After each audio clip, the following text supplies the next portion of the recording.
All right. Well, hey, Chad. Hey, Beck. Happy New Year. Wow, I feel like I'm out of rhythm.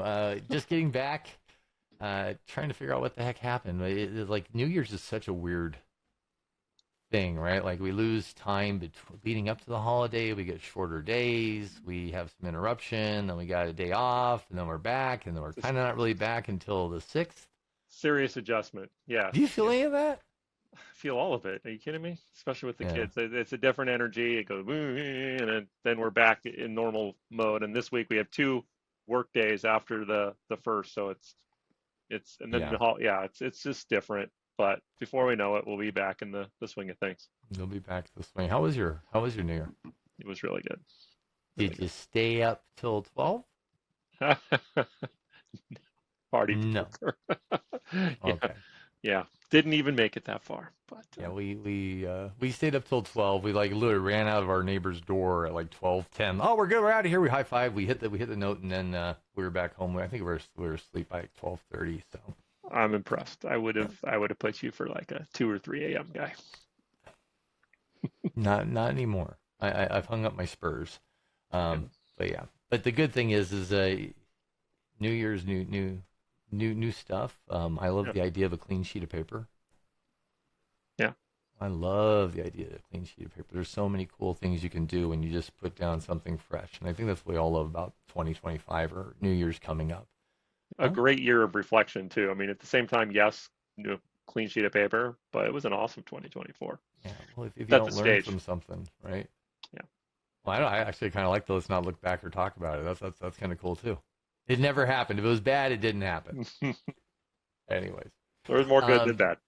Yes, and honestly, I'll say this for everybody listening. And one of the best things that happened this year was us partnering up, and I am so absolutely stoked on it. I'll keep beating that drum because God, ever since we made that decision, it seems like things got, I won't say easy, but they got fun. Partnering with you, I mean, and realistically partnering with some awesome clients. I posted on that on LinkedIn today, just like how that is for me a central theme, right? Like Yeah, the reason I have the privilege of getting excited about certain technologies and certain companies is because of the people leading those companies. And we've seen successes and we've seen failures in the industry, and it's the failures that are really sad too, because like sometimes everything's going for the company. It just takes one bad person on the team to F it all up. I'm not going to say more on that one. Anyways, but I do think we're talking about something very similar that's about to happen right now, which is we're going to get on here in a few minutes with our friend Chris from over at Secure Uptime and talk a little bit about his clean sheet of paper going into Yeah, 25. yeah. One of Right? the good ones that we're talking about. Yeah, and Yeah. Chris, CEO of Secure Uptime. The guy's got over a decade of leadership experience driving networking and technology solutions. He's spearheaded massive, national transformation projects like managed networks for healthcare, next gen AV systems for global restaurant brands, high availability cloud migrations for enterprise brands. And now he's leading Secure Uptime, which is a rebrand of Horizon River. And we're going to hear more about that and what he's focusing on for restaurants and retailers. And super excited to be working with him and having him on the program today. Cool. Sounds like we got something to come talk about after we get back from this quick break. And let's dig in with Chris here.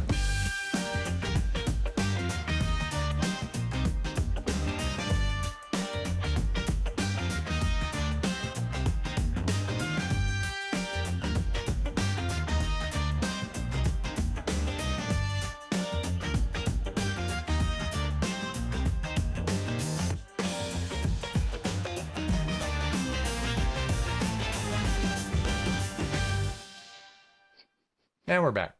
So let's go ahead and Chad, are we ready to welcome Chris up to the stage? Do it. Chris, All welcome right. on stage, sir. Good afternoon, guys. Hey, Chris, how are you? Doing well. How about yourselves? Good, good. Just living the dream, and it's not a nightmare. Somebody once asked me that, like, well, living the dream, which is that a nightmare or something good? I'm like, I never thought about it that way. We're living the dream. Yeah, no doubt. Yeah. How was your New Year's? It was wonderful. Yeah. Spent a lot of time with the family. Went and they ran a 5K in the morning. I just cheered them on. But You're a no, better it was man than great. me. I wouldn't even got out of bed to cheer. Yeah. Yeah, it took a little arm twisting, but they got me out of bed. Love So it. Love it. Well, you're a big family man. I mean, I mean, the stuff you told me about on Halloween and all the stuff you do around the house to oh prepare, yeah. like that Yep. shows there's a lot of dadness going on there.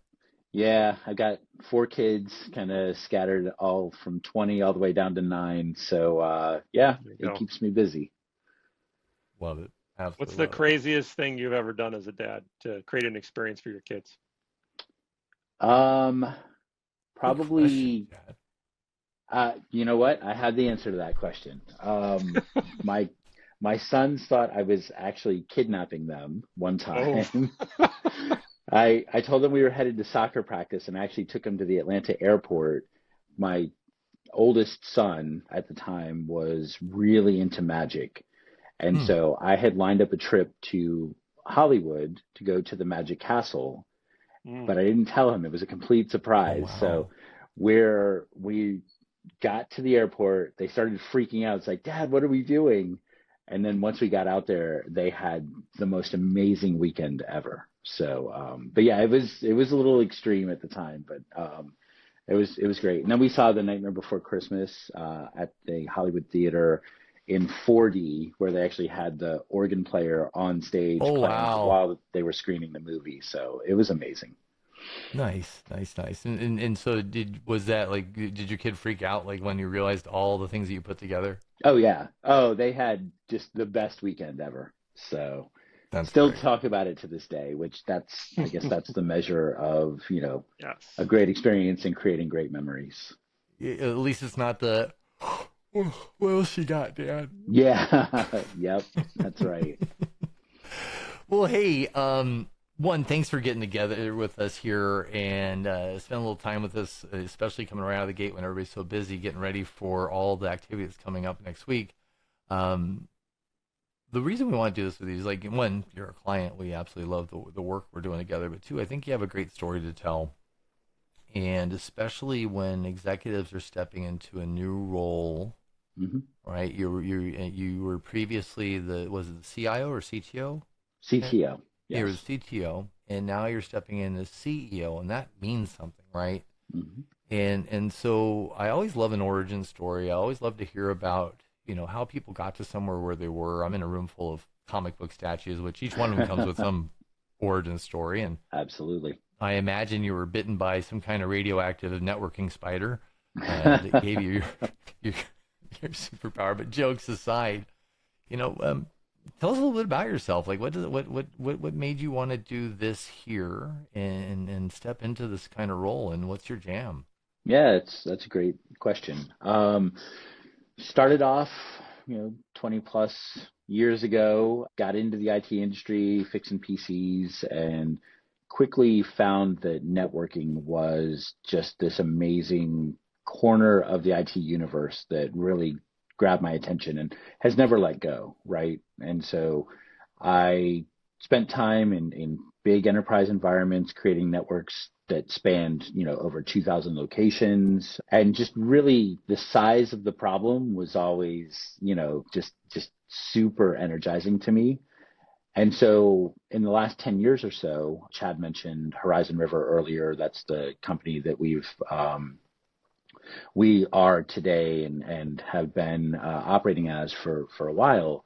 Um, Taken that enterprise experience and really brought that into customer environments where they have a lot of locations and need to get them all connected with some availability, a lot of security and things like that. So for me, just it's the same muscles, but now for a very different network profile for our clients.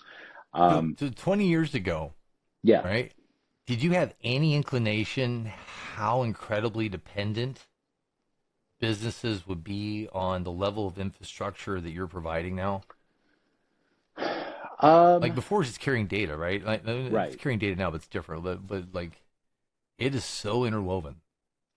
It is, and probably some inclination of where it would go, but the I guess the explosion of cloud-based applications and dependencies on all of these different data flows and connectivity. I think I probably 20 years ago, I wouldn't have predicted that we are where we are today. But, now all of that that connectivity becomes so critical. You use the word amazing, Chris, and I know we feel that way because all of these cool innovations that we work with and see every day in this industry, almost all of them require that connectivity at the location. They do. Right, to provide that guest experience or even the team experience. And so the idea of like all of those require this infrastructure. But what is that? Is the thing that's amazing for you, is it the technology? Is it infrastructure? Is it logistics? Is it special processes that make it work? Like, what is it that you deal with that makes you say amazing? I think for me, the motivator for me is really being able to understand those business challenges and turn them into, the technology solutions that actually create the right outcomes for our clients. So what makes it amazing is, understanding the key drivers, that I don't need my clients to understand, the voodoo behind the curtain. We need to be available, 99.9% of the time, and we don't have that today. And what can you bring to us to make that happen? And just the amazing part of that is just being able to actually check that box and fulfill that for them, and the satisfaction that comes from being able to serve them in that way. Awesome. So that actually kind of brings up a question. So who is it you're doing this for? Like, what kind of companies do you serve, or like how many locations are you in today? I mean, that's something that all of our clients typically ask us. Well, how many are you in before we use you? You got to be a proven solution, right? How many rooftops are you guys covering today? It's a great question. Yeah, we're north of 1,000 locations today. We do this for our companies. Our ideal customer base are restaurants, retailers, retail healthcare companies that have multiple locations distributed throughout the United States. It's our primary area. Now we can go international as well, and we have done that in the past. But our ideal customer, these locations, we focus. We're very comfortable, very experienced with both franchisors and franchisees. We interact with both, and we can help navigate the needs of both groups and really bring everybody together. Because a lot of times, the franchisor has one picture of what connectivity requirements are for their locations and how to operate their brand, but the franchisees are dealing with the day-to-day experience in the location. And when that store is down for 2 hours at noon and lunch rush is completely impacted, we're on point with both of those groups to make sure that everybody's getting what they need. So now, Chris, you've talked about before what energizes you is being able to craft these business solutions for the problems and challenges your clients are facing. What are those challenges your clients are typically facing that you're developing the solutions for? It's interesting. We have seen really particularly, during COVID, but then, post-COVID, availability for restaurants has become just, it's a table stakes item, right? During COVID, they couldn't have customers in the dining room. They were surviving solely through curbside pickup and online ordering and mechanisms like that. What I've seen with many of my clients up to today is that online ordering channel has remained a very valuable source of revenue, sometimes accounting for 30 to 45, even 50% of their per store sales. So if that site is offline, then that's revenue that's just gone, right? During that outage window. So really doing everything we can to protect that revenue channel and make sure that store is online, 99.9% of the time. That is the problem that we're solving for them. So can we talk about the 5 nines and the 4 nines? And since I started years ago, I know somebody said 5 nines, and that's the big Yeah. holy grail, right? Is there 5 nines out there? There is in some of your, most of your big enterprise data center environments, the level of tech investment and redundancy that's built in, can deliver 5 nines availability in that Yeah. environment. Taking that down to an individual, retail location or restaurant location, you're typically not going to invest in triple number of devices for every level of the network there. Yeah. Um, but what we do is we do definitely invest in redundant internet edge devices Mm-hmm. and the internet connections themselves. So it takes multiple devices to fail in order for that site to truly be offline and not able to serve customers. So the more devices, more cost, right? That's clearly always Sure. you're going to trade some things off. And so in now I sound like ChatGPT. In a world of technology or a restaurant or a business, what happens when the internet goes down? Well, they can't, in most cases, conduct transactions. Correct. That's the big one. And so if I were to say, well, 4 nines, what does 4 nines get me versus 5 nines? So Right? Or 3 nines. So what's it's the about uptime 15 extra minutes of availability per month. per month? Okay. So, and everybody can do the math on, 15 divided by 30, what your downtime potentially would be over the course of that. And unless you're doing a couple $1 million a day, it probably wouldn't hit you that hard. Right. Right. Yeah, the 5 nines. Now, there's SLAs that are involved and language that goes with it, I imagine. Absolutely. Yeah, so in our contract, we absolutely have performance guarantees, Mm-hmm. so if you dip below the contractual SLA threshold, we offer credits back that month for the missed SLA. But our goal and the team that I have put together is monitoring that environment 24/7. As soon as a single piece of that infrastructure, displays an issue, they're already on the phone with either the internet provider or with the hardware manufacturer, beginning to troubleshoot and resolve that issue. Meanwhile, business is still flowing because the redundant systems have all kicked in, and the people on site don't miss a beat. And my team is already fixing the problem before they're even aware that something is going on. Sounds like there's almost, it might be a surprise to the actual location unless you told them it happened. They get a nice little notification telling them, hey, there's an issue and we're working on it. We'll let you know when it's, you're back to 100% full strength infrastructure. But in the meantime, you're up and running. Isn't that like kind of a funny truth, Chad? Like if we're talking about services and solutions, the best ones are the ones you don't know are there sometimes. That's true.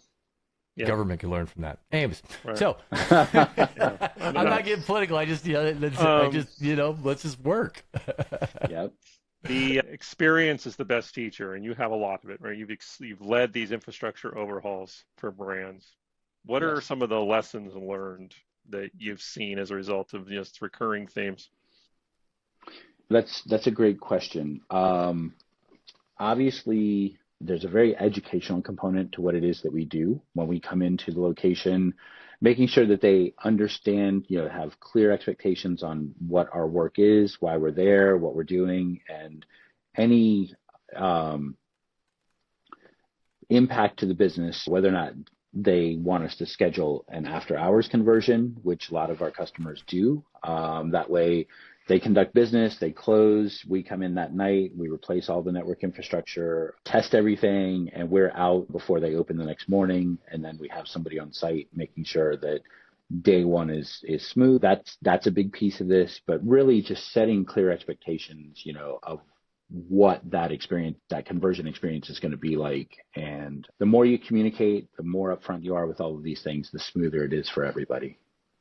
That's right. You know what? Thanks for reminding me. So before we went to the break, I was wondering, what are the kind of common things that your clients are seeing? What are the main things that you're fixing, the woes that you're solving, but maybe also the things that they didn't know were a problem once you got in there that you're usually solving? Almost like what you were talking about before. What are these recurring themes that happen when you're doing transformation? But what are the things that your clients or future clients might not know they have that they should be aware of? Yeah. So the one of the big themes that I've seen both consulting as well as with our managed service solution, a lot of our customers have gone through point of sale conversions sometime in the recent past. And most, a lot of these point of sale solutions these days are cloud based or have, heavy cloud dependencies, right? Mm. And so what they are finding is when that store is offline, these point of sale solutions either go into a limited operational mode or they're down, they can't accept payments. And like I mentioned before, the third party ordering is not flowing into the restaurant from the outside. And so they get really excited about their point of sale, their new shiny point of sale system, Mm-hmm. and haven't paid enough attention to the network infrastructure that it's going to sit on. And that internet edge, that redundancy at the edge really is the key to a successful conversion and long-term successful operation of that point of sale solution. Absolutely. That makes sense. And so while point of sale, even cloud POS, has been a major impetus for smart brands upgrading their network infrastructure, how do you see things evolving in the next 5 years with regards to the role network solutions play with these brands? I mean, you have AI eating up in an insane way and Yes. all these other technologies. How do you see things shaping out over the next 5?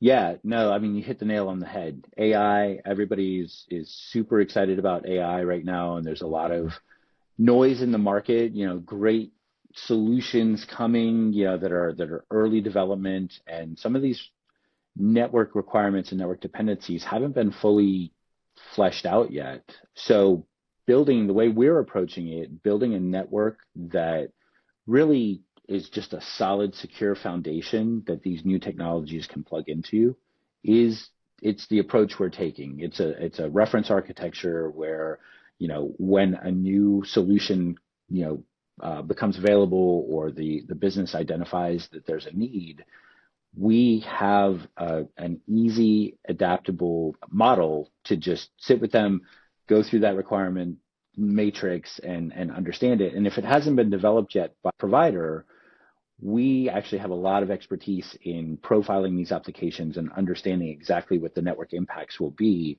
So creating that modular network that, can adapt and accept all of these future technologies is really that's kind of a holy grail solution for us here at Secure Uptime.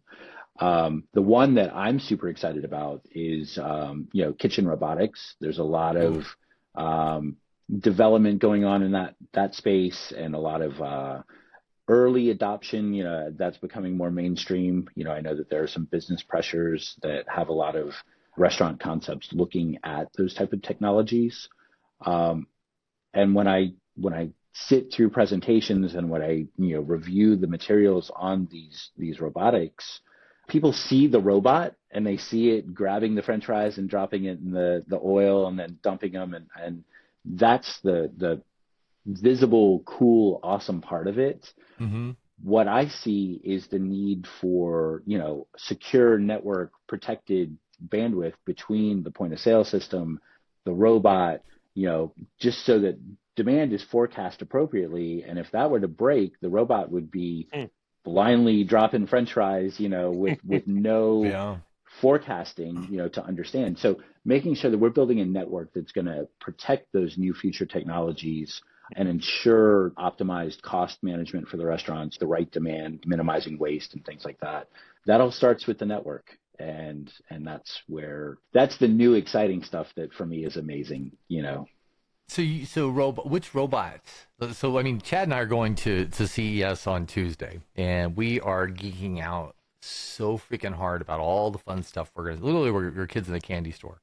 And in fact, my wife is never worried when I go to Vegas on other shows because she knows I'm not a gambler. Yep.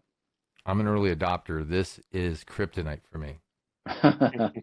This is bad. Yep. What are you excited about there? Are there any specific robots you're talking about? Or? So the one presentation that I fell in love with, and I definitely see us pursuing a partnership with is Misa Robotics, and they have the Flippy 2. Speaking of the French fry robot, just really building that reference architecture around any robotics will fit into our solution. But I think Flippy 2 would be a great one to start with and be able to to really be able to go demonstrate the power of the network and how it has such an amazing impact on the outcomes for the restaurant. Yeah, I mean, especially with the labor challenges that are out there right now, Yes. It seems that another real hot button is everything around computer vision. Yes. Right? The visual analytics, computer vision, augmented reality that's married to computer vision, guest counts, drive-through. Video has got to be probably one of the heaviest data elements of any digital environment now. Is that true? It is. Yeah, it definitely is. And that is going to play into, for a lot of those video capture components, like you're mentioning, computer vision and things like that, that's going to put demand on the Wi-Fi infrastructure inside a restaurant, unless they're using something that has a wired connection, but that kind of defeats the flexibility and value that a lot of these solutions offer. So making sure that the Wi-Fi infrastructure has that same reliability, redundancy, and bandwidth throughput is it's a big deal. Yeah, and just the pipes in general coming into the building have to be big, right? Exactly. You can ask all these companies at CES next week in Vegas, Beck, what are your network requirements for this to work out well for a brand, and see what they say. Make sure they're even thinking about it. Yeah, no, that's a huge deal, and that's an underappreciated concept in the adoption of these technologies. Everybody gets super excited about the outcome, but they forget that you gotta make sure that you keep it connected the whole time to get the most out of it. Yeah, it's almost like it's basically being an electrician in a different way. You have to have enough voltage and amperage to go through to make sure even the thing will run. Right? That's it. Yeah. Yep, for sure. It's amazing how fast we eat up time also. Like literally, this went so quick, Chris.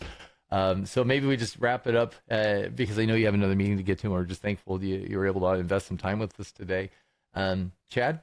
Let's just make sure everyone listening knows exactly how to reach out to Chris. So Chris's website is secureuptime.com, and there's an awesome Let's Talk button there. Recommend people check that out, or follow Chris Harrison on LinkedIn. Email him is chris@secureuptime.com. That whether prospects, potential partners, like Chris mentioned, reach out to this awesome guy, and we'll be having Chris back on the program to hear how the rebrand and future developments at Secure Uptime are going. I want to talk about the rebrand in general, why they're doing it, and what it's going to mean. We definitely didn't have enough time, Chris. We'll have to come back for sure, and you're definitely a fun guest to have. So. Looking forward to it. Chris will also be at Mertech probably coming up in the spring, and other shows this year. So, if you're the kind that goes to the shows, look for Chris in person at those events. And Chris, in closing, it's just been awesome. Again, talking with you and sharing what you're working on with the industry. Yep. No, I appreciate the time, and this has been a lot of fun. So thank you for having me. Thank you very much too, Chris. You can tell it's our first one this year. I feel like I'm rusty. It was only a couple of days ago. Like literally, got to dust off the cobwebs. It's been a year since I've done this. So. All right. Well, hey, have a kick-ass day. You need anything, you know where to find us. If the world needs anything, you better know where to find Chris. And if you don't, rewind, because we just said it. Hope everyone's having a happy New Year, everybody. Yes, this has been Ink Tank GTM or Chat GTM signing off, episode 5. That's a wrap.